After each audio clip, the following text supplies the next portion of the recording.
Good evening, everybody, and thank you for the opportunity to speak this evening.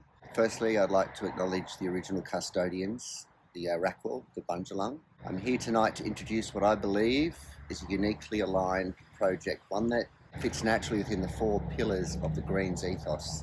Most importantly, it aligns seamlessly with the Byron Greens campaign commitment 3.1.4 of last month's agenda to fund and restore the Shire's waterways.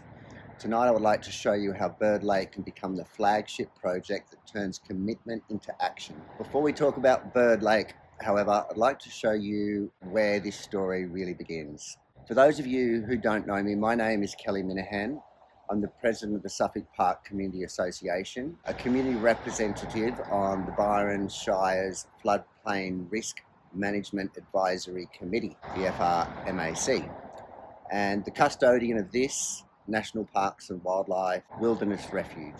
This very spot is the tip of the tail of Tallow Creek, a rare, largely untouched tributary that is my sacred place, where I come to forest bathe for my nature therapy and to reconnect with the natural world.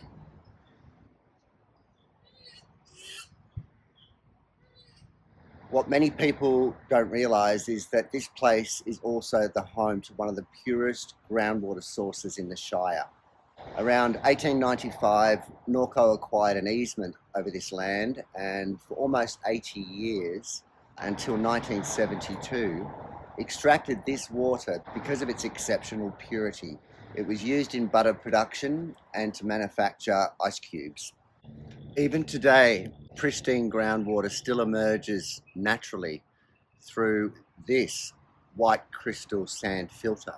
Just 500 metres north sits Bird Lake, the headwaters of Tallow Creek system.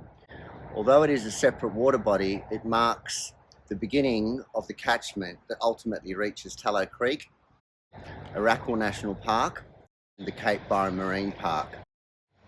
Everything is connected by water. Many people see Bird Lake as just a stormwater basin. It's much more than that. It's the headwaters of one of the Shire's most environmentally significant coastal catchments. Sitting here beside Bird Lake, it's easy to see why people love this place.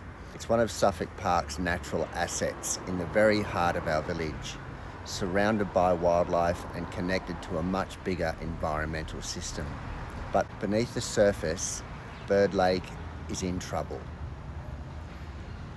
Over many years, stormwater has carried nutrients, pollutants, sediments, litter, and other pollutants into the lake. The water quality has declined, invasive carp have disturbed the lake, harmful bacteria have become an ongoing concern, and aquatic weeds have spread, especially the Singapore daisy. Every heavy rainfall washes more pollution into the system. This is the main drain from the Sea Cliffs development. It drains down under the road, uninterrupted, and straight into Bird Lake. The problem with that is everything that everybody does in their driveways, washing their dog, cleaning their car, everything in the streets ends up here.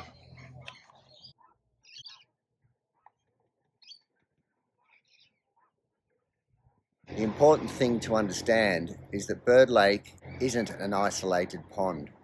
Everything that enters this lake eventually flows into the Tallow Creek, through the wetlands, past Arakwal National Park, and ultimately into the Cape Byron Marine Park. This is the start of an internationally significant ecological corridor. Jingiwala, we're coming to you from Arakwal country. Behind me are the Arakwal waters of the Bundjalung. To our south, the tail heads up to Shell Service Station under the road into the retention pond and joins the tributaries that run through my land. To the north, they head up through Crystal Brook Resort under the road and connect with Bird Lake. What we see on the northern arm of Tallow Creek is vast amounts of cyanobacteria creating blue-green algae. If we really want to pay our respects to the Arakwal, we will clean up Bird Lake. The good news is that the solutions already exist. Across Australia, councils are restoring urban lakes using nature-based infrastructure. Biofiltration systems and bioretention basins remove nutrients, sediments, pollutants before they reach the waterways. Constructed wetlands provide natural filtration while creating habitat for birds and native wildlife. Forebays capture coarse sediments before they enter the main lake, making maintenance easier and extending the life of the system. At the same time, we can remove invasive carp, restore native aquatic vegetation, improve community education, and involve local volunteers in monitoring and caring for the lake. Healthy waterways reduce pollution, improve biodiversity, make our public spaces more enjoyable, and build resilience against future climate impacts. This isn't a new idea. Scientific studies and council reports have identified these for years. What we're talking about now is moving from understanding the problem to delivering the solution. Bird Lake can become a demonstration project for Byron Shire, a place that shows how good science, community leadership, and practical environmental management can work together.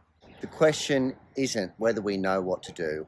The real question is whether we're prepared to do it.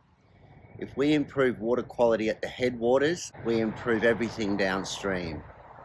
A project ready for delivery, scientific investigations into Bird Lake dates back to 2012. Over more than a decade, council and scientists, engineers and ecologists have undertaken immense due diligence. Thousands of pages of technical reports, water quality investigations, ecological assessments, biodiversity studies, stormwater management guidance and coastal management planning already exist. We've brought these together into a digital library so the evidence is accessible in one place. This is not just a project looking for science, it's a project waiting for delivery. Yesterday, while I was watching the footy, an advertisement came on that really caught my attention.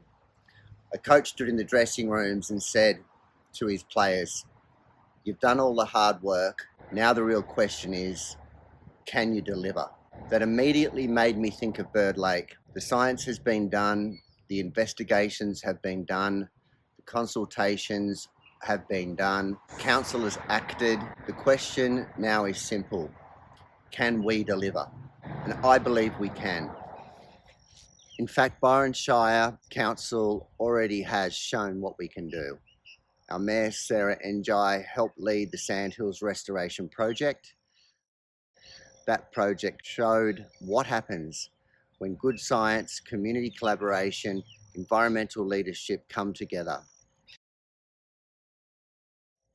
It restored habitat, improved water quality, and achieved national recognition. Bird Lake is our opportunity to build on that success and create another flagship restoration project for the Byron Shire.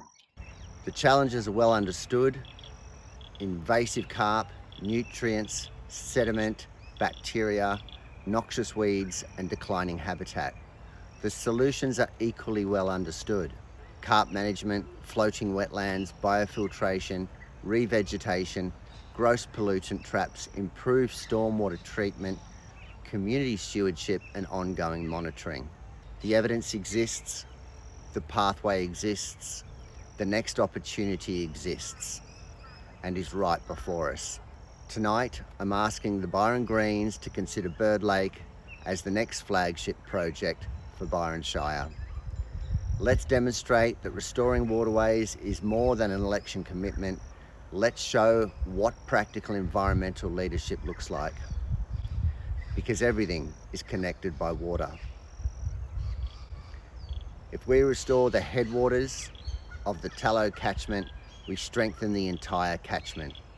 Thank you for your time and your commitment to our environment and your willingness to help turn years of science into action.